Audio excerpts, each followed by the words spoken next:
I realized there were no gaps left in my mask when Reyn smiled like he was already trying me on for his collection. It wasn't a friendly smile. It wasn't even a mocking one. It was the kind of slow, appreciative curve a predator gets when the rabbit walks into the trap on its own and politely closes the door from the inside. My footsteps echoed too loudly in the black marble hall as I followed the housekeeper, each tap of my shoes bouncing off the polished floor and up my spine. The ceiling rose far above us, vanishing into muted shadows, chandeliers glowing low and warm like a row of tired suns. The whole place was luxury trimmed with danger, soft lighting, expensive art, and the quiet certainty that someone could make you disappear here and no one would ever find the body. Perfect work environment, honestly. "Mr. Reyn will see you in his private office," the housekeeper said without looking back. Her voice had the calm flatness of someone who'd learned not to react to anything. Probably a survival skill here. I glanced at my reflection in one of the tall dark glass panels lining the hallway. Neat black suit, subtly tailored to allow movement. Tie straight, hair pushed back, no strands out of place. Shoulders loose, expression neutral. Heart rate steady, mask flawless. Underneath, my instincts pressed against my skin, restless. The suppressed hum of my secondary nature sat like static under my ribs. I held it, down the same way I'd been trained, breath measured, muscles relaxed, mind blank. No scent, no tell, no slip. To Reyn, I was just a competent new personal assistant with excellent references and a flexible moral compass. Not an undercover government asset tasked with getting close enough to gut his operation from the inside. His digital and physical archives were somewhere behind one of these tastefully ominous doors. Laundered money, trafficking channels, bribed officials. Everything my team needed to finally nail him. Everything I needed to prove I was more than the talented Omega who should have stayed on bodyguard duty. I'd worked my way through corrupt senators, gang bosses, and one very cranky arms dealer to get here. Reyn Cade was supposed to be just another client with too much money and too much blood on his hands. He was not supposed to feel like the final boss level. The housekeeper stopped in front of a pair of matte black doors with inlaid silver lines, simple and expensive in that effortless way only old money could manage. "Wait here," she said. "He doesn't like people walking in unannounced." "Noted," I murmured. She disappeared inside, leaving me alone under the soft glow of a recessed lamp. The air smelled faintly of sandalwood and some darker, sharper note underneath. Power. Alpha. It slid along my senses like a warning. I squeezed my fingers once, grounding myself. "You're not prey," I told my instincts. "You're the one hunting." The door opened before I could finish the pep talk. The housekeeper stepped aside, head bowed.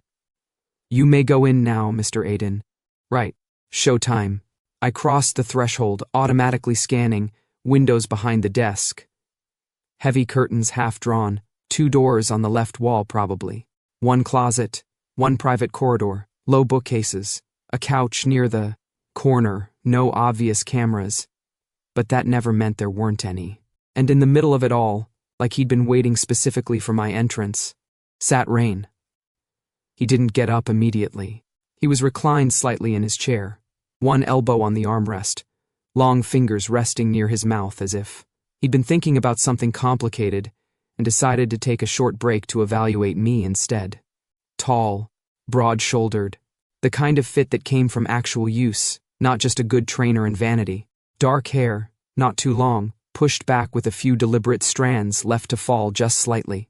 Out of place, like he didn't care enough to be perfect, and somehow that made it worse. Eyes a cool gray, steady and disturbingly amused, cutting through the dim like headlights on an empty road. His presence hit me before his scent did. Heavy, contained, utterly in control. My instincts flared against the internal muzzle I'd clamped over them. "Alf, shut up," I told myself sharply, tightening the hold. "No, we're not doing that." "Mr. Cade," I said. Professional, calm, "Thank you for seeing me." That was when he smiled. Slow, controlled, like he was trying on a new piece of jewelry, weighing it, feeling how it would sit against his skin, like he already knew how I'd look collared. And just like that, the first hairline crack whispered across my perfect mask. He rose in one smooth movement, coming around the desk with predator grace, not rushed, not lazy, measured. He moved like he'd never had to hurry in his life, and still always arrived first. My body wanted to step back. I didn't. He stopped too close, a deliberate violation of comfortable distance. Close enough that I could see the faint stubble along his jaw, the slight indentation, at the corner of his mouth that might have been a near dimple if he ever smiled honestly. His gaze swept over me, not lingering anywhere improper, yet the weight of it felt like a hand under my chin, tilting my face up. Aiden, right? His voice was low and warm, with that lazy drawl some alphas had when they knew they didn't need to raise their voices to be heard. Or do you prefer Mr. Lane? Aiden is fine, sir. One sir per conversation. After that, it makes me feel old. I'll do my best to ration them out, I said. His mouth twitched, approval flickering in his eyes like someone adjusting a dimmer switch. You're polite. And funny. I see why they recommended you. They had not recommended me. I'd forged half those references myself, but if he wanted to believe I came strongly endorsed, that worked in my favor. His gaze sharpened almost imperceptibly, like he'd heard the thought.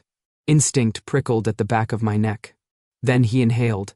Just a shallow breath. Barely there. If I hadn't trained for years to read alphas before they sprang, I might have missed it. His brows rose a fraction. Suppressants? He asked, like he was asking about the weather. Or are you naturally that restrained? Something cold slid down my spine. I kept my face neutral. I'm not sure what you mean. Reyn tilted his head, studying me with clinical interest, as if I were some new species that had wandered into his office. Most Omegas who come into my home, he said mildly, try very hard to impress me. Perfume, open collars, nervous laughter, a little too much eye contact. They want something. Protection, status. Occasionally just a good time. His gaze swept over me again, slower. You? You're almost scentless. If I didn't know better, I'd think you were trying to disappear. My heartbeat skipped, then punched harder to catch up. The suppressants should have masked almost everything. A faint echo, maybe. A trace, if someone was unreasonably sharp. Apparently Reyn was unreasonably sharp. I swallowed once. I'm here to work, not to impress you. His lips curved again, that same slow, dangerous almost smile. And yet, he said softly, you still do. The air thickened. Heat crawled up the back of my neck, the kind that felt more like anger than embarrassment. My instincts rammed against their cage, furious at being so neatly called out. He knows. At least enough. I forced my shoulders loose. If my scent is a problem, I can request a different assignment. Oh no. He stepped past me, circling lazily, his hand brushing the edge of the desk. No. You're exactly where you should be. Danger, my training whispered. This man is not a job.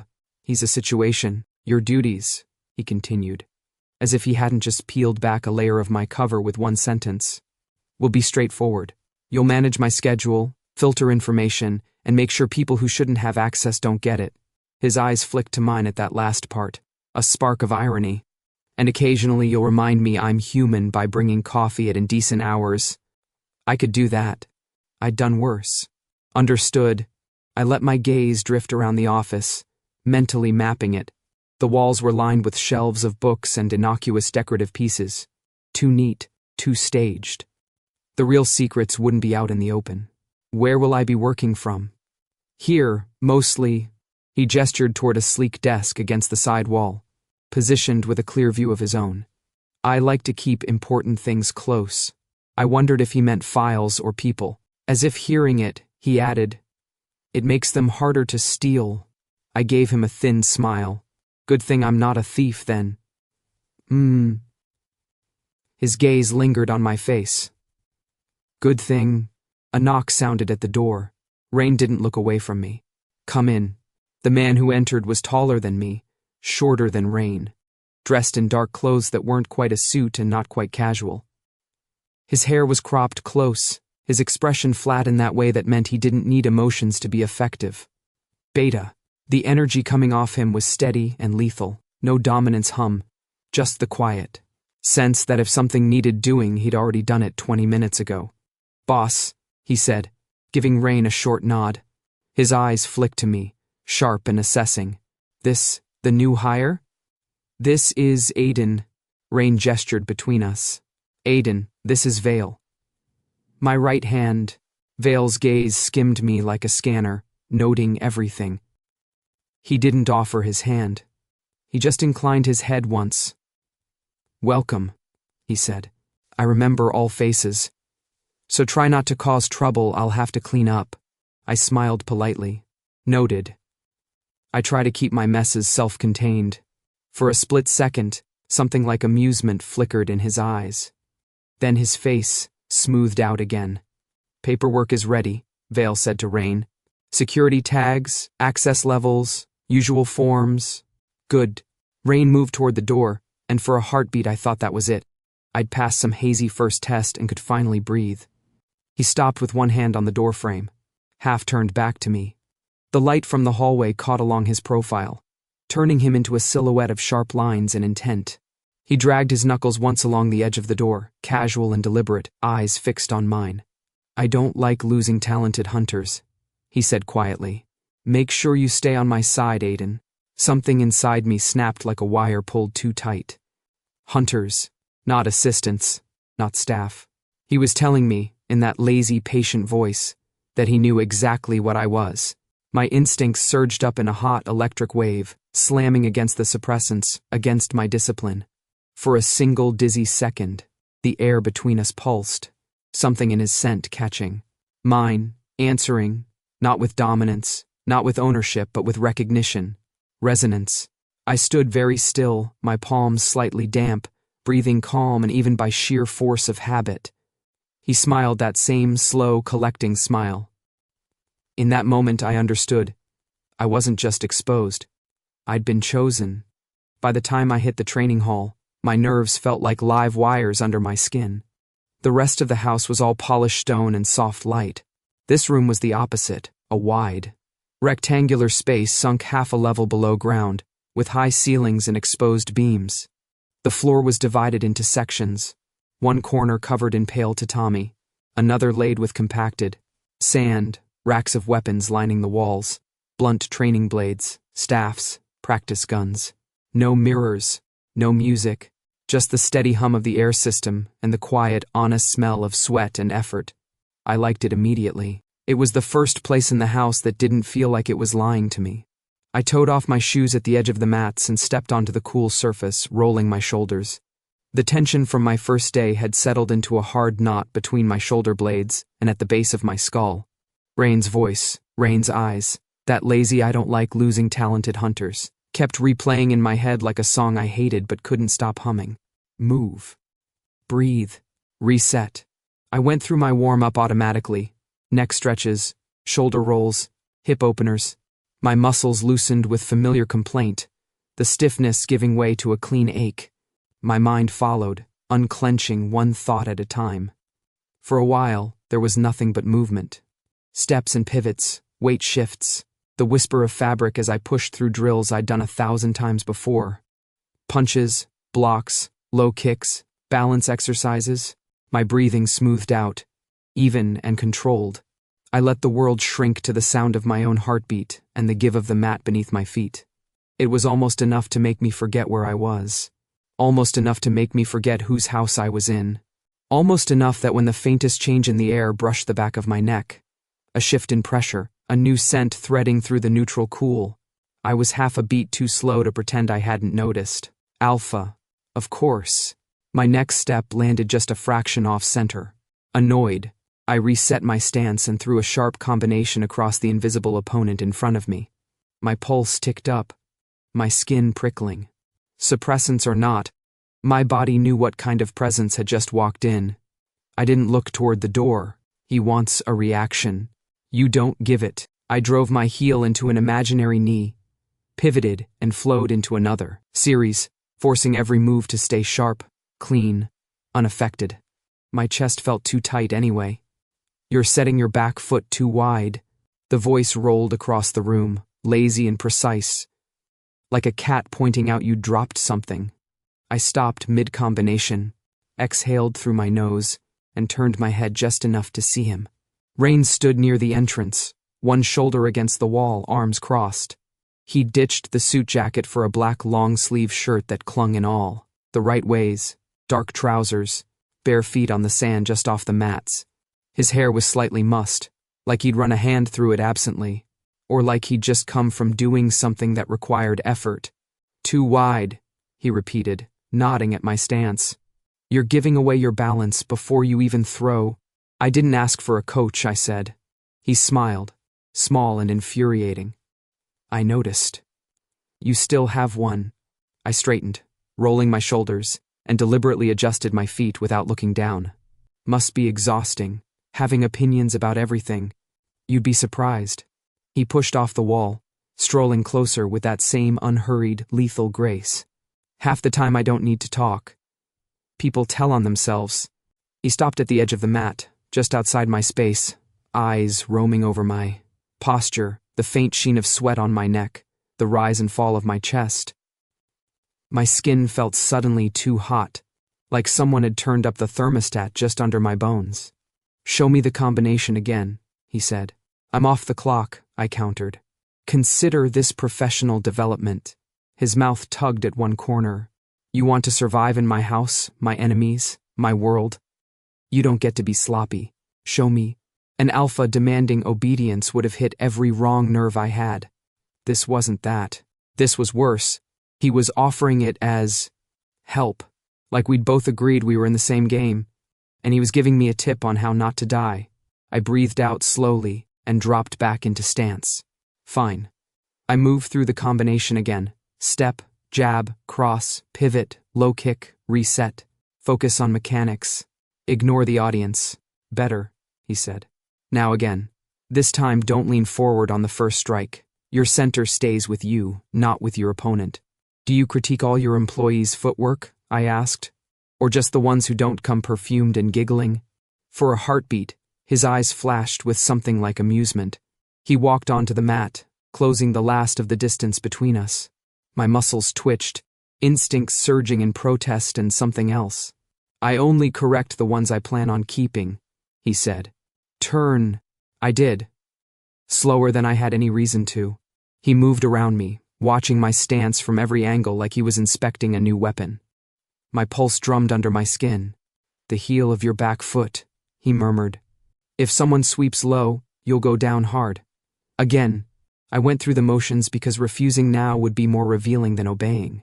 Every time I completed the set, he made some small observation, each one annoyingly accurate. He didn't touch me, didn't need to. His presence pressed against the edges of my control, his scent like smoke and metal and something warm beneath. By the fifth repetition, my breathing had roughened, but not from exertion. This is ridiculous. You survived worse. You've trained under alphas who didn't bother with names. Get it together. Better, he said finally. You learn fast. I'm motivated not to die, I said tightly. He chuckled, low and genuinely pleased. Good motivation. He stepped back, giving me space. Air flowed easier into my lungs once he did. You still set your foot too wide on the third step. I still didn't ask for a trainer. Reyn spread his hands in mock surrender. Then I'll stop coaching and just enjoy the view. My brain stuttered. I stared at him. That's not better. It is for me. The worst part was the way he said it. Calm, factual, no leer, no arrogance. Just a simple statement, like commenting on the weather. My ears heated anyway. He was not backing off. Not a little. Not at all. Every time I tried to reclaim my footing, he moved 2 steps closer in a different direction. Not dominance, not ownership, just relentless, curious pressure. I thought you didn't like losing hunters, I said, forcing my tone light. Isn't distracting them mid-training counterproductive? It tells me how they react under distraction. His gaze met mine, steady.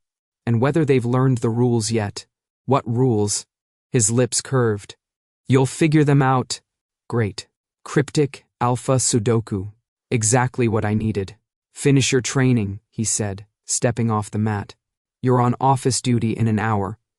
Vale will brief you on protocol. He left without looking back. The echo of his scent took longer to clear than my head did. I worked the drills until my muscles burned and my lungs ached, chasing the edge of exhaustion that dulled everything else. Only when my legs started to feel like they were made of damp sand did I stop, shower, change, and make my way to Reyn's office, with a neat stack of reports tucked under my arm. The hallway outside was quiet, the low lighting making the silver inlays on his door gleam softly. I'd already noticed on my first day that his office entrance wasn't just a door. There was a standard card reader set into the wall, discreet and innocuous. Today, I saw the second layer. As I waited for the reader to glow green, after I swiped my new access card, a panel, just to the side, flickered faintly, almost invisible unless you were looking for it. A biometric lock, probably thumbprint or palm, maybe with a pressure sensor. Two-step security on a home office. What do you have in there that needs that many locks, Reyn? My fingers itched. The part of me that had spent years slipping past alarms and codes sat up, interested. The government had their own systems, but I knew this level of paranoia when I saw it. Secrets lived behind that door, the kind that didn't exist in neat case files yet. I filed every detail away. The timing of the light, the approximate size of the hidden panel, the angle of the door swing. This wasn't the time to poke at it. Not yet. But soon, the lock clicked, the door eased open. I stepped inside, schooling my expression into bland professionalism. Reyn was at his desk, sleeves rolled up, laptop open in front of him. Lines of text and numbers reflected faintly on the screen. He absorbed, brow furrowed slightly, lips pressed together, all the relaxed humor from the training hall gone. For half a second, he didn't see me. Then his gaze flicked up, and the laptop snapped shut with a sharp, decisive sound. Not slammed, not guilty, just very, very intentional. Reports from the Eastern Docks, I said smoothly, crossing the room to place the stack on his desk. Financial logs you requested are on top. Vale said you wanted them prioritized. Thank you. His eyes lingered on my face, then dropped almost lazily to my hands. Training go well? Apparently my back foot has been a disgrace for years, I said dryly. That earned me a soft huff of laughter. At least you're coachable. Don't spread that around, I said. I have a reputation to maintain. You have several, Reyn murmured. It was almost too quiet to catch. My heart gave a single violent thump. I searched his face for any sign he'd meant it as more than a harmless tease. His expression was back to that neutral, mildly amused mask he wore when he didn't feel like explaining his thoughts. He rested his fingertips lightly on the closed laptop. The message there was clear. Whatever had been on the screen, I wasn't ready to see it. Whether because I wasn't trusted, or because he didn't want to ruin the game yet, I couldn't tell. He's playing, or defending himself, maybe both. I'll be outside if you need anything else, I said. I usually do, he replied. I escaped before I could ask what, exactly, he thought he needed from me. Vale's office was down the hall and around a corner, a smaller room that somehow felt bigger due to its lack of decoration. Just functional furniture, multiple monitors, and an entire wall of whiteboards covered in tiny, precise handwriting. He wasn't there. I turned back, intending to head for my own workstation, when I heard voices from an alcove near the end of the corridor. The door wasn't quite closed. A thin strip of light bled into the hallway. I shouldn't. I stepped closer anyway, every part of my training whispering how to make my movements silent, how to keep my breathing invisible. Vale's voice, low and even, carried just enough. Really going through with this? Reyn answered, that lazy tone mostly gone. You'll have to be more specific. You know what I mean. Paper rustled. Him. The Omega. I stifled the flinch. There was a pause. Then the soft clink of glass on wood. You honestly believe he's safe? Vale asked. A tiny, humorless smile colored Reyn's reply. Safe isn't interesting. Interesting gets people killed, Vale said. No heat. Just fact. You already have enough enemies. You don't need a wild card living in your house. Another pause. I could picture Reyn's expression perfectly. That thoughtful tilt of his head the way His eyes went distant when he was fitting people into whatever internal map he used. Safe isn't the point, he said. Watching is. You're risking a lot, Vale pressed. We don't know who he's reporting to. We don't know what he wants. I know what he wants right now, Reyn said. He wants to win. My throat went dry. And you're just letting him try? Vale asked. You could shut this down. Reyn's answer was soft and disturbingly fond. Where's the fun in that? Vale exhaled, a quiet, frustrated sound. He could burn you. He could try, Reyn said. A chair creaked. Maybe he leaned back. He's worth the risk. Worth the words landed like a blow and a hand on my chest at the same time. My stomach dropped, my ribs tightening around something sharp and unfamiliar. Worth it. Worth risking himself, his organization, whatever those files on his laptop contained. For me, he wasn't talking about using me as a weapon or a shield. He was talking about the gamble of letting me move freely on his board. Why? What did he think he saw when he looked at me that made all of this, my lies, my mission, my carefully invisible scent, worth it?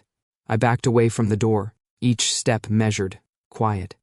My heart hammered too loud in my ears, my palms damp. Back at my small desk outside his office, I sat down slowly and opened a blank document, letting the cursor blink at me while my thoughts tried to rearrange themselves into something that wasn't outright panic. Reyn was dangerous, yes. Smart, obviously. Reckless, apparently. He was also playing fair? No. Not fair. Open. He'd seen more than he should and decided not to cage it, but to watch it run. That was almost worse. I stared at the office door, at the hidden panel beside it, at the world of secrets I'd come here to expose. You think I'm worth the risk, I murmured under my breath. Cute. My jaw hardened. I'd spent my whole life being someone else's calculation, a useful asset, a necessary liability, a tool too valuable to waste, but always ready to be sacrificed if the numbers demanded it. If Reyn wanted a game, I could give him one. I'll catch you first, I promised, so quietly no one could hear. Even if it's just by one step, Reyn, I'll be the one ahead. By the third week, I knew the house better than most of the staff. Not because anyone had given me a tour, because I'd made one. The daytime corridors were polite. Soft lighting, tasteful art, fresh flowers that made you forget there were probably guns hidden in half the decorative vases. At night, or early morning before the staff cycles kicked in, everything shifted. The lights dimmed to a low amber glow that left long stretches of shadow between fixtures. The polished floors reflected those faint bands, just enough to make you feel like you were walking on the surface of a still, dark river. The cameras, subtle black half-domes tucked into corners and ceiling joints, watched silently. There were a lot of cameras. That was the thing that bothered me most. Most crime bosses preferred selective blindness, strategically broken cameras, hallways with no coverage, dead zones they could plausibly deny knowing about. Reyn's house was the opposite. Every corridor I mapped, every stairwell, every junction, I found another lens, another motion sensor, another tiny eye. It felt less like he was guarding himself from the outside world, and more like he was documenting it, recording the ecosystem of his own territory as if he didn't trust memory alone. My boots made barely any sound on the runner as I walked now, the weight of the small toolkit in my pocket a comfortable reminder of what I was actually here to do. Office assistant on the surface. Underneath, something much more invasive. I paused at the junction between the staff corridor and the side hallway that led toward the lower levels. The security panel beside the door glowed faintly, waiting for authorization. My access card, courtesy of Vale, who apparently had decided I was useful, enough not to lose, unlocked the first barrier with a quiet beep. Beyond, the air cooled a few degrees. The decor dropped from magazine spread to functional rich guy bunker. Bare walls, fewer decorative touches, more hard edges. Cameras, though. Always the cameras. Everything's going according to plan, I reminded myself as I walked. Every new layer of access, every system I touched, every idle question I asked. Each one added another piece to the puzzle. The mini devices my team had smuggled in through innocuous packages sat snug and silent in There are hidden corners of the main security room, the East Wing office, the upstairs lounge. Tonight was about the server hub and the private wing. I stepped into the small equipment closet just off the main lower corridor and closed the door behind me. The darkness swallowed me for a second before I pulled a tiny pen light from my pocket and flicked it on, keeping it pointed at the floor. From the outside, this room was just stacks of cleaning supplies and spare linens. From the inside, it was also one of the few spots in the house where the camera coverage had a genuine gap, a dead angle created by two overlapping feeds and a blind corner, either a rare human oversight or a gift from the universe. I knelt beside a metal shelving unit, reaching under the lowest shelf to retrieve the small matte black case I'd taped there 2 nights ago. The case was smooth and light in my hand. Inside lay a set of microbeacons, no bigger than shirt buttons, and a pair of adhesive signal relays. Once active, they would piggyback on the house's own internal wireless noise, invisible to any scanning that wasn't specifically looking for them. One beacon for the server room, one for Reyn's private corridor, a relay here, another behind the decorative panel I'd already scoped out upstairs. My team would get a clearer topography of his digital systems, and if I played this right, we'd finally have eyes where Reyn thought only his cameras did. I let out a slow breath, steadying the jitter of adrenaline in my hands. Everything's going according to plan. I didn't bother with the elevator. The stairwell down to the server level was narrow and sterile, sound bouncing harshly off concrete and stripped-down walls. At the bottom, another door waited with another reader. My card worked here too. Vale's trust, or Reyn's. The room beyond hummed, not loudly, exactly, but with a steady, layered vibration that settled in my chest more than my ears. Racks of servers stood in neat rows, LED lights blinking in calm, unnerving patterns. The air was cool and dry, the kind that stole moisture from your skin in minutes. No cameras in here. That would have been redundant. The room itself was a brain. You didn't put eyes inside a brain. Perfect. I walked the perimeter casually, as if I were just familiarizing myself with the layout, memorizing the row labels, the power sources, the emergency cutoffs. Then, when I passed the second rack from the left, I let my hand drop, fingers brushing the metal frame. The first beacon clicked into place with the barest magnetic catch, hidden along a crossbar where it would look like part of the chassis. Ping, I imagined, in some secure facility miles away, a tiny new dot lighting up on a digital map. Hello, boys. Hope you're watching. Everything's going according to plan, I murmured under my breath. If I said it enough times, maybe my instincts would believe it. I planted the second device at the base of the central power distribution unit, then retraced my steps, double-checking that nothing looked disturbed. No displaced cables, no shiny new surfaces, nothing to catch a suspicious eye. By the time I left the server room, my pulse had settled back into something approaching normal. Piece 1, in place. The private wing was trickier. The corridor that led there branched off the main second-floor hallway, marked only by a framed abstract painting and a subtle difference in the molding. Guests rarely wandered that way. Staff didn't, unless they had a specific reason. I'd built mine over the last few days, casually taking on tasks that required me to bring documents, tea, or digital pads closer and closer to the threshold.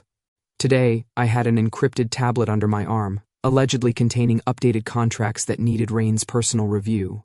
The card reader at the beginning of the wing blinked a soft blue. When I swiped my card, it flickered yellow, then green. New access granted as of this morning. Vale hadn't said a word about it, just slid the updated card across his desk like it was routine.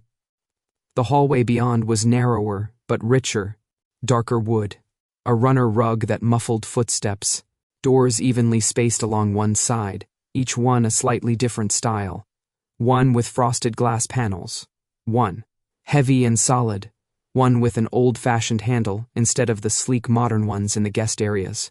I didn't know exactly which rooms were which yet. Office, bedroom, private lounge, armory. Reyn didn't strike me as the type to separate his life into neat sections. Mostly, I needed a corner. Halfway down, I stopped to adjust my grip on the tablet, letting my gaze flick up to the ceiling. There, right where the wall met the molding, a tiny decorative vent cover. Pretty. Hollow. I shifted closer under the excuse of studying the art on the right-hand wall. A minimalist. Painting in shades of gray and deep blue until I was directly beneath the vent. My hand came up as if to rub my neck. The micro beacon slid out of my sleeve and into my palm. Small and light and stupidly important. One smooth motion. Up, press, release. The device nestled behind the vent cover, hidden in the shadow of the slats. No sound. No visible change. Everything's going according to plan. I took 2 steps back, and the air behind me shifted. My body knew before my brain caught up, instincts flaring, muscles coiling. I forced myself not to whirl around, turning instead at a measured pace, the tablet still cradled in my arms. Reyn stood not 3 feet away. He wore no shoes, just dark slacks and a soft-looking charcoal shirt, sleeves pushed up. His hair was damp at the temples, like he'd just come from a shower. His scent hit me a half-second after the image did. Warm and sharply clean, filling. The narrow corridor until it felt like there wasn't quite enough oxygen left. How long have you been there? I asked. He ignored the question. His gaze dropped briefly to my hands, then roamed up to my face, calm and infuriatingly. Amused, like he'd walked in on a cat trying to look innocent beside a broken vase. What are you doing here, Aiden? He asked. I didn't let my pulse show in my voice. Checking equipment. Vale said some of the readers in this wing were lagging. I wanted to confirm they're working properly. His eyes lingered on me for a heartbeat too long. Funny, he said, the corner of his mouth tugging up. I thought you were checking on me. My grip tightened on the tablet. That would require you to be malfunctioning, sir. He made a thoughtful sound. You think I don't malfunction? I think you'd be the last to admit it if you did. That earned me a full, slow smile, all teeth on the inside. No actual threat in it and yet somehow more dangerous than a snarl. You're assuming I'd admit it at all, he said. You're assuming you're interesting enough for me to make you my priority. I shot back, before my better judgment could tackle my mouth. His eyebrows lifted, delighted. So all the Omegas hunting me are this modest? He asked softly. My brain blanked. Omegas? What? I heard myself say. Hunting me. He rolled the word on his tongue like it tasted good. You didn't think you were the first, did you? The corridor seemed to narrow another inch around us. Somewhere under my ribs, my instincts tried to decide whether to bristle, or preen at being lumped into a category that apparently existed. I'm your assistant, I said carefully. Not a hunter. That's the story this week, yes. His gaze sharpened for a split second. Then he stepped around me, close enough that our shoulders almost brushed, and started walking toward the door at the end of the hall. Try not to get lost on the way back to the parts of the house you're actually allowed to be in. He left me standing there, heartbeat in my throat, palms prickling. He knew, not everything, not the who or the why, but enough. Enough that the invisible net between us felt tighter than ever. After that, Vale showed up more often, not overtly. He didn't trail me like a bodyguard or hover like a suspicious parent. But in the days that followed, every time I turned down a corridor I swore had been empty, too. Seconds before, I'd find him there, leaning against a wall, reading something on a tablet, in the kitchen, by the side entrance, near the staircase to the rooftop garden. He didn't say much, just watched. Dark, measuring eyes, tracking the way I moved through the house. Once, when our paths crossed near the main security hub, he caught my gaze and held it for 3 long seconds. I remember all faces, he'd said the day we met. Now, his look said, I remember all patterns too. The atmosphere shifted, a slow tightening of threads I couldn't quite see. Conversation stopped when I walked into rooms and started again when I left.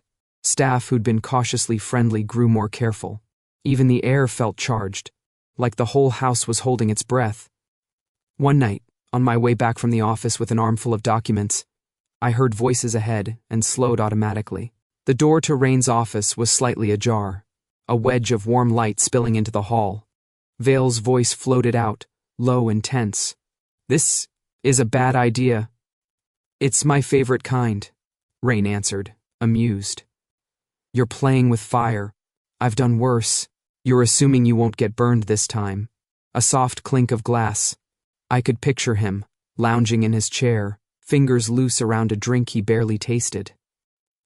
"He'll choose," Reyn said. "Soon." I froze. Vale's reply was quieter, skeptical. "Choose what?" The door swung shut then, cutting off the rest. The light narrowed to nothing. I stood there in the dim hallway, heartbeat pounding in my ears, documents suddenly heavy in my arms. Choose what? Whose side I was on? Who to betray? Or whether I was willing to admit that somewhere along the way, the hunter in me had stopped being sure which one of us was really in the trap. The message came in the middle of something stupid. I was standing in Reyn's office with a digital pad in my hand, half listening while he dictated a note to some partner who owed him money and respect in that order. The lamps were low, the late afternoon light slanting through the windows and painting long bars across the floor. His voice rolled on, smooth and absent-mindedly sharp. My wristband buzzed once against my skin. A silent, insistent vibration. Personal channel. Restricted contact. Only one person should have been able to ping me there. Leo. My heart did a small, stupid leap, even before I glanced at the tiny notification at the edge of my vision, projected by the band. Alert. Signal lost. Subject Leo Lane. Last ping. Coordinates. Red zone. The words swam for a second, the letters refusing to shape into anything but cold. Red zone. The coordinates flicked through my brain, neatly filing themselves into the mental map I kept on everyone we'd ever tracked. East Side. Industrial District. Not Reyn's territory. Rival turf. Aiden? Reyn's voice cut through the sudden roar in my ears. You with me? I realized I'd stopped typing. My fingers were locked around the pad so tightly my knuckles ached. Sorry, I said automatically. My tongue felt thick. Connection lag. He watched me for a second longer than necessary. That assessing look he had when he was deciding whether to push or not. I forced my face into something neutral, finished transcribing his last sentence, and sent the message off with a few practice taps. He dismissed me with a lazy wave. Go breathe, or whatever it is you assistants do between crises. I walked out of his office, down the quiet corridor, past Vale's closed door, past the staircase and the tasteful painting that concealed the private wing entrance. Every step felt like it belonged to someone else, like my body was moving and my mind was 3 seconds behind, trying to catch up. Red zone. Signal lost. Leo's locator wasn't supposed to fail. It was embedded tech, disguised as cheap jewelry, with at least 3 redundancies. For it to go dark, it wasn't battery, it wasn't a glitch. Someone had disabled it. I ducked into the first empty room I found, a small sitting room with a couch, 2 chairs, and a wall of books that smelled more like leather than actual reading. I shut the door quietly and leaned back against it, lungs pulling in air that didn't seem to have any oxygen. Come on, I muttered, fingers already flying over the wristband's interface. Come on, come on. The locator app pulled up a last known map, the red dot blinking once, then freezing. Industrial block, old warehouses, a tangled mess of overlapping control lines between minor gangs and one major organization, not Reyn's. My hands started to shake. I tried another command, rerouting through a different channel, pinging, hard, forcing the system to search for any echo, any ghost signal at all. Nothing. Suppressants or not, my control cracked. My heart hammered against my ribs, too fast, too loud, instincts tearing at their restraints with a feral, familiar terror. Omega. Something in me wailed. Pack. Brother. Lost. The scent hit me before I realized it was mine. Sharp. Raw. Spiraling out. Of the careful cage I'd kept it in since the day I walked into this house. Panic threaded into the air. Sour and hot. No. I hissed, clenching my fists. Not now. I dug my nails into my palms until I felt the sting, focusing on that. On the physical. The controllable. Breath in, breath out. Count. Anchor. My hand slipped on the wristband anyway. The next command came out clumsier than I liked. A soft knock sounded. I froze, every nerve suddenly screaming. The scent in the room thickened with my fear. Pressing against the closed door, against the walls, against the part of me that knew exactly what kind of predator would be drawn to it. The handle turned. Reyn stepped in. He didn't move like someone who'd barged in by accident. He moved like someone who'd followed a trail and found exactly what he expected at the end. His gaze swept over me in one clean line. My clenched jaw, my fists, the too rapid rise and fall of my chest, the way I'd pinned myself against the door like I was trying to hold it closed from the inside. For once, he didn't smile. "You're shaking," he said quietly. The usual lazy drawl was gone. "Who?" The word snagged in my throat. I swallowed and tasted iron. I had to stop and start again, my voice rough.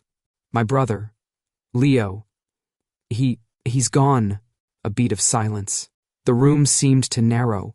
Reyn took 2 unhurried steps closer, then another, until he was near enough that his scent cut through. The chaos of mine, grounding, steadying in a way that made me want to both lean in and run. "Gone how?" he asked. "Dead?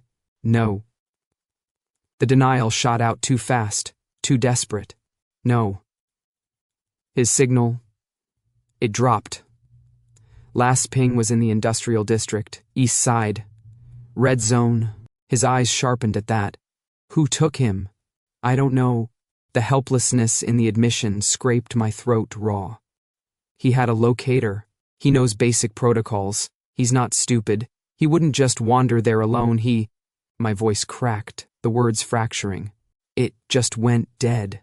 My hands wouldn't stop trembling. My scent wouldn't pull back.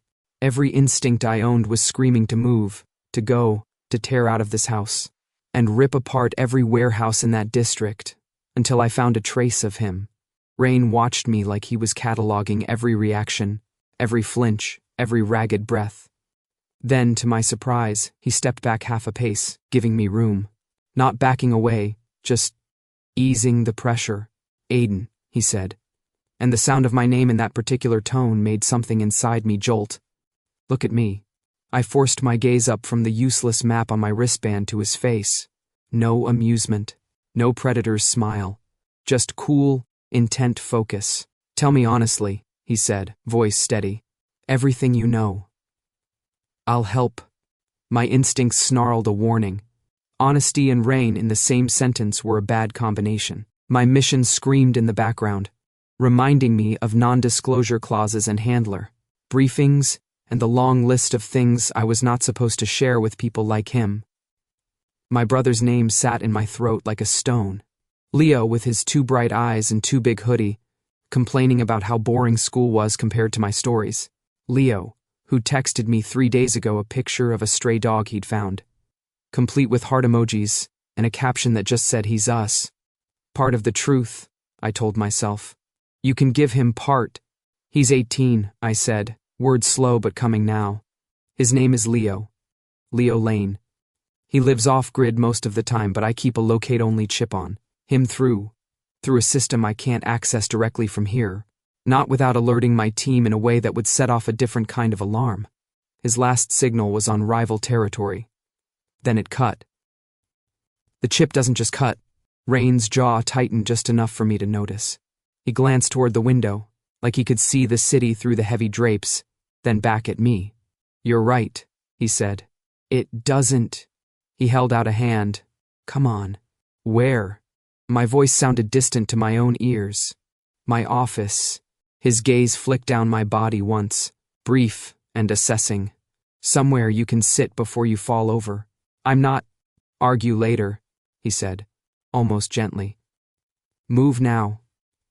My knees chose that moment to wobble, because my body hates my pride. I swallowed what would have been a sarcastic retort and pushed away from the door, letting him lead the way down the corridor. The house felt different at night. By the time we reached his office, the windows had turned from afternoon haze to full, dark, with only the blurred glow of distant city lights pressing against the glass. Low lamps cast warm pools over the shelves and the desk. Outside, fog had started to creep in, turning the world beyond the glass into a muted smear of color. Inside, everything was sharp. Reyn gestured to the couch near the corner. I sat because I didn't trust my legs not to make a scene. He didn't go behind the desk. He leaned against it instead, arms crossed loosely, the picture of relaxed control. Only the slight tension in his shoulders betrayed the fact that he was thinking in overdrive. East Industrial, he said. Red Zone. That's Kalos territory. I knew that name. Everyone in my line of work did. Kalos ran a competing operation, sloppier than Reyn's, crueler, with a fondness for making examples. My stomach flipped. They take people all the time, I said. Why would they grab him? Because he's yours, Reyn said simply. And you're mine. The word hit harder than it should have. I'm not officially. A hint of a smirk ghosted across his mouth. But people watching this house will have noticed you. Anyone paying attention knows I don't keep Omegas around long unless they're useful. Someone figures out you matter to me. Your brother becomes a very convenient leash. I swallowed hard. Leash to pull me off my mission? I regretted the word as soon as it left my mouth. His eyes flickered, catching it. But he let it slide for now. No, he said. They don't care enough about you yet. You're still new. His gaze locked on mine. They want leverage on me. You're the bridge. On him, through me. It made a sick kind of sense. Take the hunter's heart and watch them both bleed. The room seemed smaller, the air thicker. The soft lamplight threw shadows across his face, untidying his features just enough to remind me he wasn't some untouchable statue.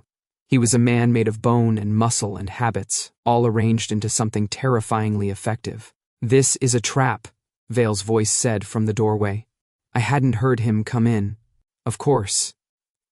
He stood just inside, expression carved from stone, eyes flicking between me and Reyn, then to my hands, still clutching the wristband like it could fix anything.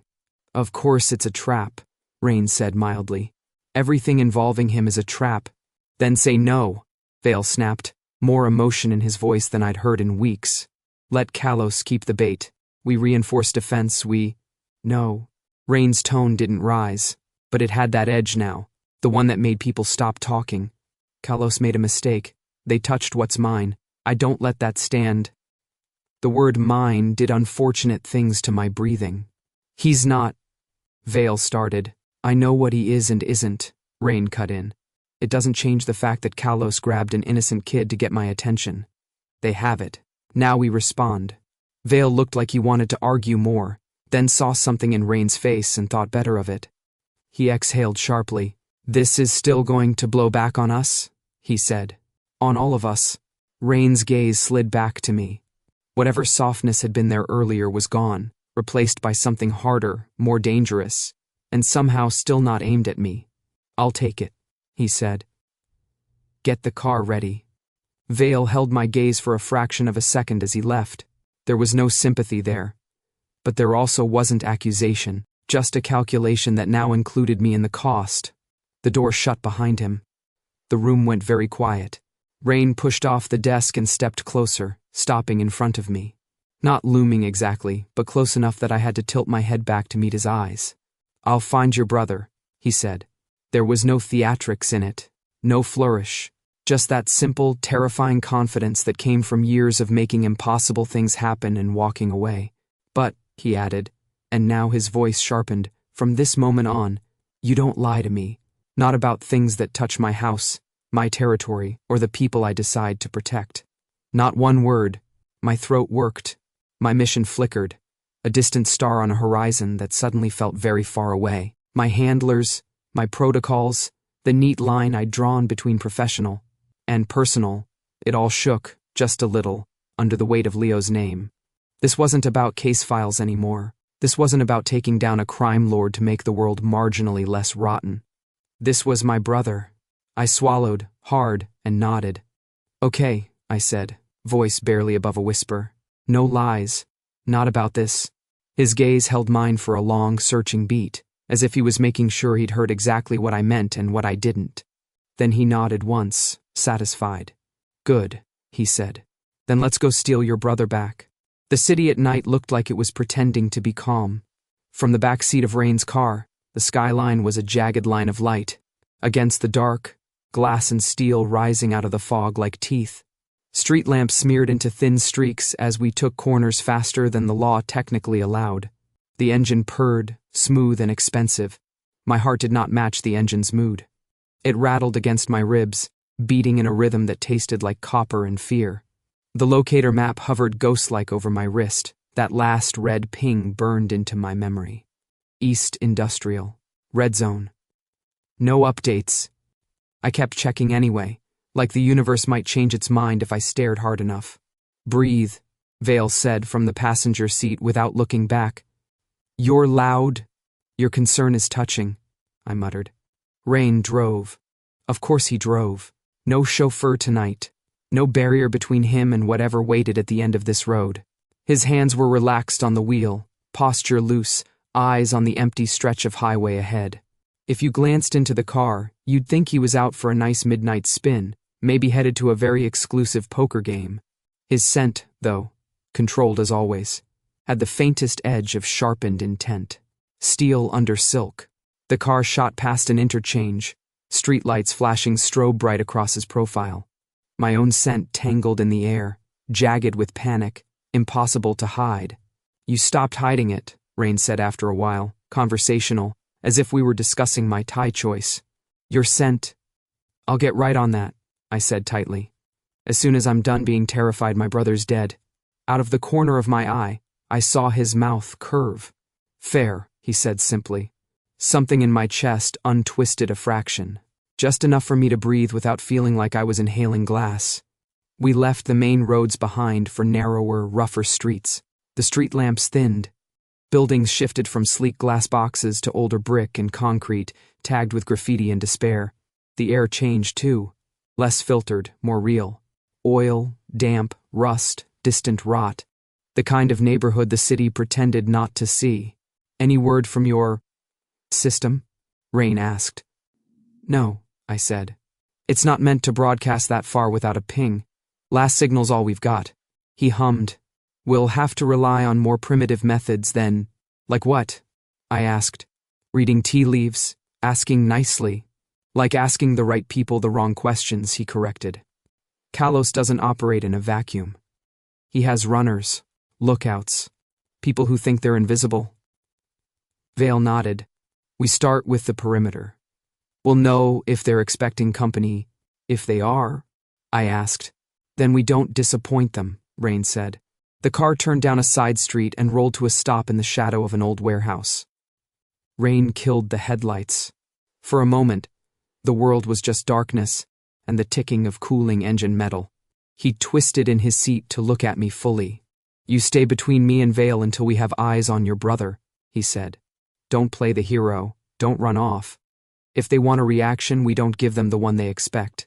I bristled reflexively. You know I can fight. I do. His gaze softened. Just barely. That's why I want you alive enough to argue with me afterward. I opened my mouth, then closed it again.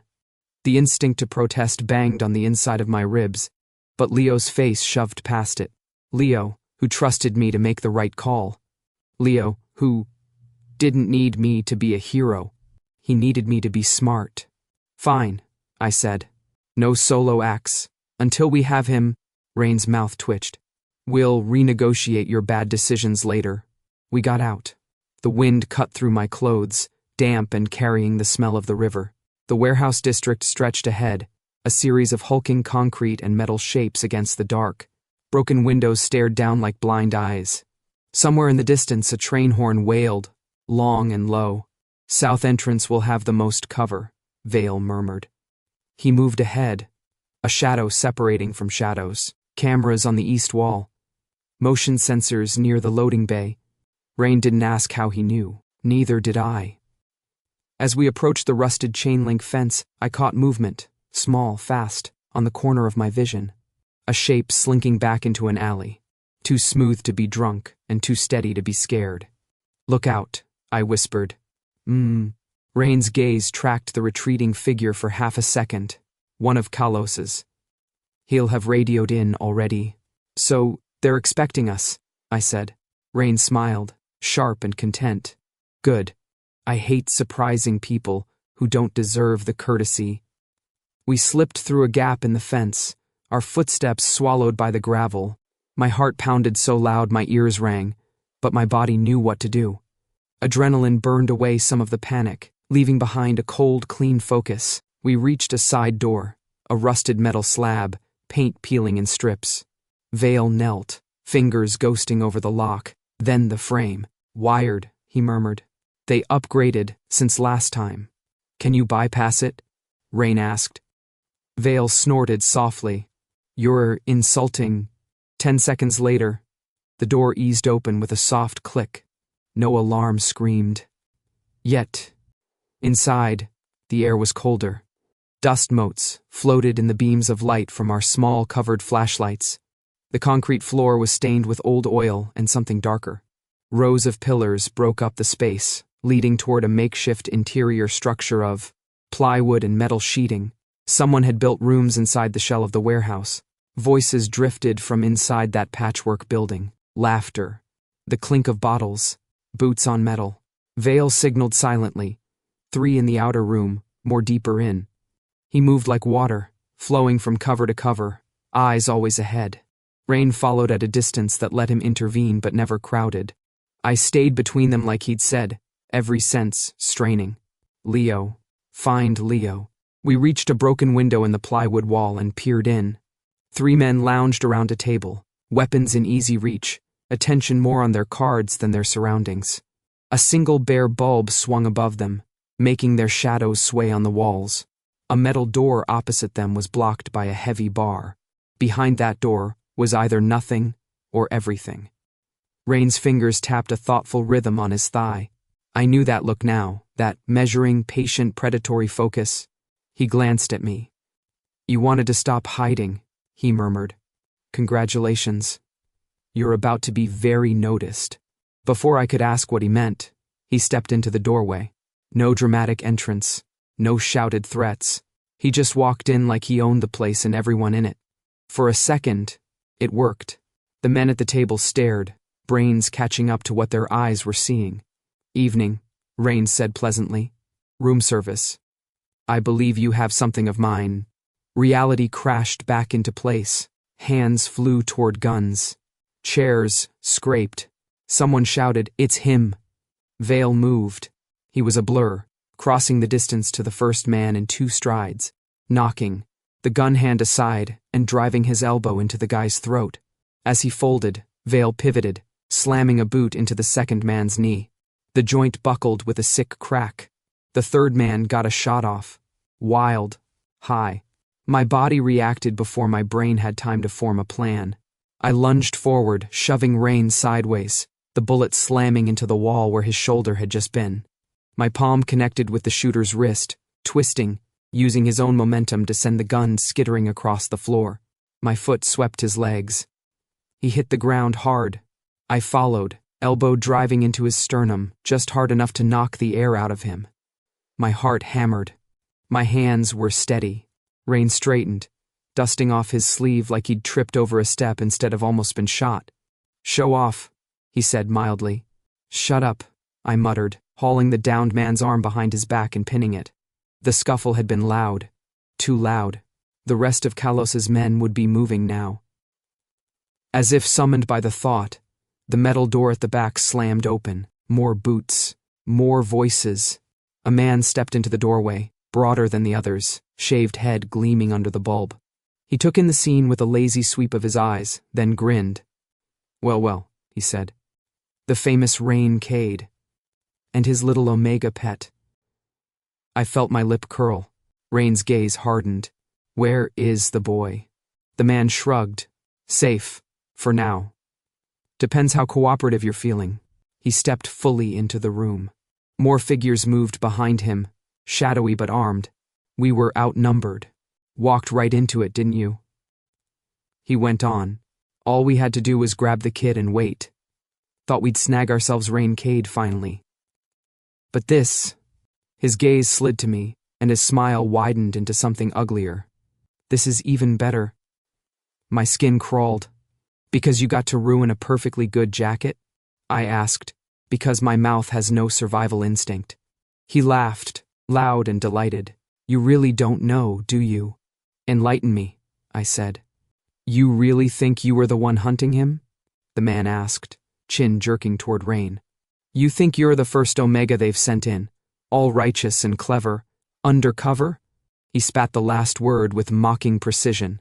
You might be the best, I'll give you that. But you're not the hunter here, sweetheart. The room felt colder. You're the bait. Always were. Reyn's been hunting for you.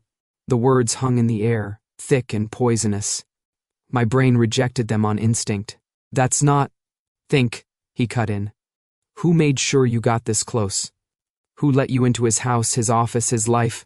He pointed his gun at Reyn, then at me. You think someone like him doesn't know every mole before they even learn his name? He's been waiting, watching. You walked right into his net. I turned my head, just enough to see Reyn. He wasn't denying it. He wasn't confirming it either. His face was still, eyes dark and intent, focused not on the man talking but on the way his men were spreading out. Calculating trajectories, cover, risk, but I saw it, in the tightness at the corner of his mouth. He knew this wasn't entirely a lie. Perfect candidate, the man went on, enjoying himself. Smart, desperate, family ties, just enough anger to be fun. You really think your path to him was random? He was waiting for someone exactly like you. Waiting for you to come. The floor tilted. All the little coincidences, the perfectly timed job opening, the way my references had slid through a net that should have been much tighter, the access I'd been granted faster than made sense. It all rearranged itself, in my head into something that looked uncomfortably like design. Had he pulled strings? Had he seen my file in some back channel? Had he nudged things, just enough, to make sure I ended up on his doorstep thinking I'd infiltrated him? My stomach lurched. Why? I demanded, the word sharp. Why would he? Because he's bored, the man said with a grin. Because he wanted a toy that could bite back. Because he wanted to see which way you'd jump when the ground disappeared. His gun hand twitched. Everything happened at once. Veil moved like a shadow breaking free, a flash of motion launching toward the nearest armed man. Reyn lunged the opposite way, snatching a weapon from the floor and firing in one smooth motion. I threw myself sideways as bullets shredded the air where I'd been, pain singing down my arm as something grazed my sleeve. Then, it was chaos. I lost track of how many there were. 3? 5? More? The world narrowed to blows and bodies and the metallic tang of adrenaline in my mouth. I ducked a swing, drove my fist into a kidney, snapped a knee, twisted away from a grab. Veil was everywhere and nowhere. Efficient and brutal, putting men down with minimal waste. Reyn fought like he lived, controlled, methodical, devastating when he chose to be. He moved through the mess with the calm of a man rearranging furniture, every strike precise, every shot accounted for. Once, a man came at me from behind, knife flashing. Before I could turn, Reyn's arm wrapped briefly around my waist, yanking me out of the blade's path, his other hand coming down on the attacker's wrist with a crack. Eyes up, he murmured in my ear. Then let go. Stop using me as a teaching aid. I snapped, but my voice was breathless, and my heart was doing things it had no business doing during a gunfight. We reached the inner door in a rush of motion. Veil dispatched the last conscious guard with a neat blow to the temple and slammed the bar up. The door swung inward with a groan. Leo was inside. He was tied to a chair but upright, eyes wide, face pale but unbroken. A strip of tape hung half off his mouth, where he'd apparently tried to chew through it. He froze when he saw me. Aiden? He croaked. What the? Whatever my plan had been, it died. I was already moving, dropping to my knees in front of him, fingers shaking as I ripped at the knots. I'm here, I said, words tumbling over each other. I've got you. You're okay. Are you hurt? Only my pride, he said, voice wobbling. These guys suck at kidnapping. Is this? His gaze flicked over my shoulder to Reyn. His eyes went comically round. Oh my God. Is that the crime lord? Language, I muttered. You're 18, not 8. Reyn's mouth did a strange little twitch. We got Leo free. He staggered up, leaning on me for a second, then shoving off stubbornly. I can walk, he insisted. I'm not a baby. You're grounded until you're 40, I told him, hauling him toward the door anyway. By the time we stepped back into the outer room, the fight was over. Bodies groaned on the floor, some unconscious, some wishing they were. Vale was checking pulses, neat and clinical. The man who'd done all the talking lay on his back near the table, one arm at a wrong angle, blood trickling from a cut on his forehead. He laughed when he saw me. "Still think you're the hunter, Omega?" he rasped. I didn't answer, because the truth was, I didn't know anymore. Reyn stepped between us, obscuring him from my view. "You should have picked a different game," he said quietly. The man spat something wet on the floor, then mercifully passed out. We left them for Reyn's people to clean up. The ride back felt longer, even though I knew it wasn't. Leo slumped against me in the back seat, half asleep, muttering something about how this was going to make a sick story later. Vale drove this time. Reyn sat beside me, one arm draped along the back of the seat, fingers almost, but not quite, brushing my shoulder. The adrenaline crash left me hollow and buzzing. My mind kept circling back, not to the fight, not to the near misses, but to that man's voice. He was waiting for someone exactly like you. He was waiting for you to come. I stared out at the passing lights, feeling the shape of those words in my chest like a bruise. "You're quiet," Reyn said softly. "Processing," I said. "Anything you want to share with the class?" I let out a rough laugh. "You mean, aside from the part where I apparently wasn't as stealthy and self-directed as I thought, that my grand operation might have been one move in your longer game?" He didn't flinch, didn't apologize either. "Do you really think I pulled every string?" he asked. "That I made you who you are, chose your brother, your past, your anger?" "No," I admitted. "But you didn't exactly slam the door on me either." He considered that, then nodded once. "No," he said. "I didn't." Silence settled again, thick but not suffocating. Leo snored quietly. Finally Reyn spoke, voice low enough that it barely carried over the hum of the engine. "You think I wanted to catch you," he said, "to trap you, put you in a box with my name on it." His gaze rested on the window, on the faint reflection of my face there. "I didn't." I turned my head, pulse tripping. "Then what did you want?" I asked. He met my eyes, gray and steady in the dim. "Not to catch you," he said. "To see what you'd choose." My throat went dry. "You were always going to come," he went on. "If not to me, then to someone like me. Someone with power, with rot under their nails. The world doesn't give people like you neutral paths, Aiden. It gives you teeth and waits to see which way you bite." He shifted, just enough that his fingers finally brushed my shoulder, a faint warm point of contact. "I wanted to know if, when it mattered," he said quietly, "you'd choose to burn me, or stand with me while we burn someone worse." The city lights washed over us, brief and bright, then gone. Leo snuffled in his sleep. My heart, exhausted and stupid, did its best impression of a free fall. Who hunts whom indeed? Dawn made the house look almost innocent. Soft light spilled through the tall windows, turning the black marble in the main hall into something gentler, like a calm lake instead of a polished tombstone. The corners that usually held shadows were washed out, lines blurred. Staff moved in hushed currents. Light footsteps, low voices, the clink of dishes somewhere far away. After the chaos of the night, the quiet felt strange, not wrong exactly, just like the world had exhaled while I hadn't quite remembered how. Leo was installed in one of the guest rooms on the second floor, dwarfed by high ceilings and too many pillows. Someone, probably not Reyn, though it amused me to imagine it, had left. Water, painkillers, and a plate of food on the small table by the bed. He sat propped up against the headboard, blanket around his shoulders, hair sticking up in several directions. He looked about 10 years younger like that, eyes too big in his pale face. He glared at me the second I walked in. "You were an idiot," he said, before I could open my mouth. "I'm aware," I said. My voice came out more tired than defensive. "Good morning to you too. You were supposed to be doing boring desk work," he went on, jabbing a finger at me. "You promised me." "No more front lines, Leo," he mimicked. "I'm in admin now, Leo. Paperwork, Leo. You lied. Like, very badly. I rubbed a hand over my face. You got kidnapped on rival territory and I'm the idiot. Yes, he said flatly. Because you didn't tell me you were working for him. He jerked his chin toward the door, in the general direction of Reyn's office.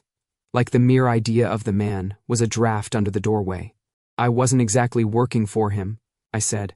That was complicated. Is he your boss or your something else? Leo narrowed his eyes. He looked at you weird in the car. I felt my ears heat. He did not. Leo crossed his arms, and you looked back weird. Is this like a crime thing or an Omega thing or both? Because I don't think they covered this in any of those pamphlets you made me read. I hate that you remember the pamphlets, I muttered. And it's not a thing. That's not a denial, he sing-songed. I sighed and sat on the edge of the bed, careful not to jostle him. You almost died. Maybe focus on that for 5 minutes before you start critiquing my life choices. He sobered a little at that, eyes dropping to his hands. I knew you'd come, he said, quieter. I didn't think he would. I followed his glance toward the door again. Yeah, I said. Me neither. There was a beat of silence. Thank you for not being dead, I added. He snorted. You're welcome. I nudged his leg gently. Get some sleep. You're safe here. He made a face. In a crime lord's house. In a very well-guarded crime lord's house, I corrected. No one is getting past his security twice. Trust me. Leo eyed me for a long moment. You like him, he accused. I opened my mouth, then shut it, then decided lying to my baby brother after all this would be worse than any awkwardness. I don't know what I like, I admitted. I just know he came for you. Leo's expression softened in spite of himself. And for you, he said. Don't pretend he didn't. I stood before he could say anything else that might rearrange my internal organs. Rest. If you try to sneak out of this room, Vale will personally staple you to the bed. Who's Vale? Leo asked. You'll know him when you see the aura of disapproval, I said, and slipped out. The corridor was mostly empty. The light was stronger now, turning dust motes into glitter in the air. My legs carried me toward Reyn's office without consulting me first. I'd almost been killed. Leo had almost been killed. My entire mission had been ripped open and rearranged, and for some reason my feet had decided. The person I needed to talk to about it was the man I'd originally come here to destroy. Healthy. The door to his office was half open. I knocked once and stepped in anyway when I heard his voice. Come in. The room was all warm woods and fog-muted windows, the city outside reduced to a hazy smear of pale orange and gray. Reyn stood by the glass, sleeves rolled up, coffee in hand, looking like he'd been awake far too long and didn't particularly care. He turned when I closed the door behind me. You look marginally less likely to collapse, he said. I'll take that as progress. Leo's alive, I said. That's most of the battle. He watched me cross the room, eyes sharper than his tone. How is he? Sore, mouthy, suspicious of you. That seems appropriate. I stopped near the couch but didn't sit. My hands had nowhere to go, so I shoved them into my pockets. I have a question, I said. Just one? His mouth quirked. I'm impressed. Don't flatter yourself, I said. It's a big one. He gestured toward the couch. Ask from a seated position. It'll sound less like an accusation. I sat because he was right, and because standing made me feel like I might wear grooves into his carpet. He stayed where he was, leaning against the edge of his desk now, the picture of relaxed attentiveness. You knew who I was when I got here, I said. No preamble. You knew I was a plant. Maybe not for who, not exactly, but enough. You let me in anyway. You watched me. You let me get close. My hands tightened around invisible edges. Why didn't you stop me? He studied me for a long moment. The silence wasn't empty. It was filled with all the things we both knew and hadn't said. When he spoke, his voice was quiet. Because you were interesting, he said. I almost laughed. That's it? His gaze didn't waver. You came into my house wearing a mask I could see straight through. And instead of flinching when I looked, you looked back. Most people in your position either crumble or posture. You asked questions instead. You watched me as carefully as I watched you. He set the coffee cup down with a soft clink. You walked in like a hunter, he went on.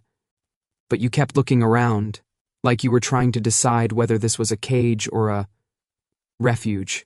You were angry and tired and alone in a way I recognized.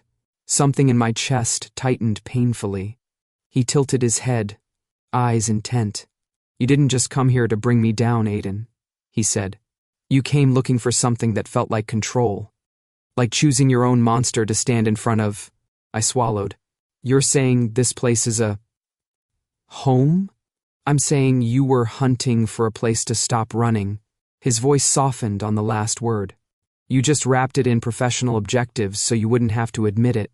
A shiver went through me, as involuntary as the first time our scents had clashed. Do you always psychoanalyze people you barely know? I asked because my reflex to deflect with sarcasm was apparently immortal. I only bother with the ones who make interesting choices, he said. Everyone else is just noise. The door opened then, saving me from having to reply to that. Vale stepped in, holding a folder. He stopped when he saw me, then sighed like the universe was personally inconveniencing him. Logistics for dealing with Kalos's remaining men, he said to Reyn, lifting the folder, and a bill from our cleanup crew. They seem to think we're made of money. We are, Reyn said. Vale ignored that. His gaze flicked between us, something wry sparking in his eyes. So, he said, are we hiring him or is he hiring us? I groaned. Please stop saying things like that. You're going to give the staff ideas. They already have ideas, Vale said. I'm just providing subtitles. Reyn's mouth curved. He'll decide, he said. Both of them looked at me like I was some kind of rare animal deciding whether to step into the offered enclosure or wander back into the forest where all the hunters were. I threw my hands up. Can everyone in this house stop talking about me like I'm a morally conflicted stray cat? Reyn's smile deepened. If the comparison fits, I wanted to be annoyed. Instead, I felt seen, in a way that wasn't comfortable but wasn't suffocating either. Vale dropped the folder on the desk and headed for the door. Whatever you decide, he said over his shoulder, do it before I have to add extra lines for you on the organizational chart. I hate paperwork. The door clicked shut behind him. Silence settled again, but now it felt different. Less like a pause before a blow, more like a held breath before a leap. You're not the only one who gets a choice in this, Reyn said quietly. You can walk out of here when your brother's recovered. Go back to your handlers. Report that Reyn Cade is exactly what they said he was. Monster, threat, target. They'll clap you on the back and send you somewhere else with different walls and a different man to take down. My throat tightened. Or, I asked, or you stay. He didn't sugarcoat it. You stay knowing exactly what I am, what this place is, knowing I will never be clean, but also knowing that with you here, maybe we aim the teeth at people who deserve it a little more often. He pushed off the desk and crossed the space between us slowly, giving me plenty of time to flinch or bolt. I did neither. He stopped in front of me, close enough that the faint hum of that resonance between us stirred again, not a clash this time but a low, steady thrum. Less fight, more question. His hand came up, palm open, not touching. Not a trap, he said. His voice was steady, almost formal. A contract. No signatures, no blood. Just two people who know exactly who the other is and still choose to stand in the same place. My heart did something very unprofessional. Behind him, through the fog-dimmed window, the first real rays of sunlight were starting to burn through, turning the edges of the glass gold. I thought about the life waiting for me if I left. Briefings, new targets, new missions where I was useful, but never mine. Always someone else's decision, someone else's terms.